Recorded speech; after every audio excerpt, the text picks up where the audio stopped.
ভারতের কাশ্মীরের পহেলগাঁওয়ে মঙ্গলবার 22 এপ্রিল সন্ত্রাসবাদী হামলায় 26 জন পর্যটকের মর্মান্তিক মৃত্যুতে ক্ষোভে ফুঁসছে গোটা ভারত।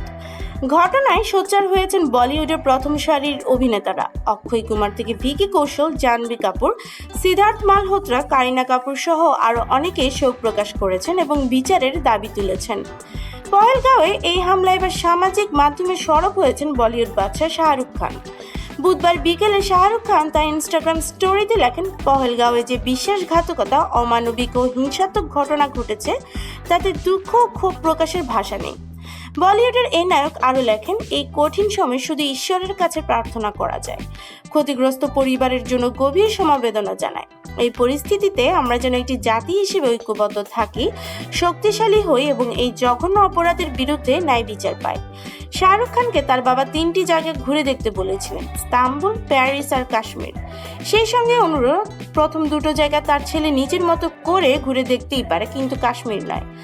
আমি তোমায় কাশ্মীর ঘুরে দেখাবো, তুমি আমার সঙ্গে যেও, আরজি শাহরুখের বাবার। কারণ অভিনেতার দাদি জন্মসূত্রে কাশ্মীরি, তার বাবা তাই ভূস্বর্গকে হাতের তালুর মতো চিনতেন।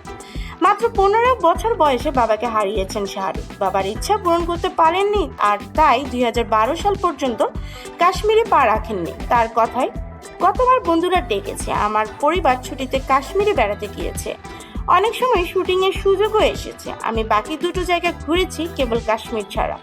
বাবা নেই যে আর কার সঙ্গে কাশ্মীর যাব, ওখানে গেলে বাবাকে মিস করব। বাবার জীবনের প্রত্যেকটা উপত্যকায় কেটেছে।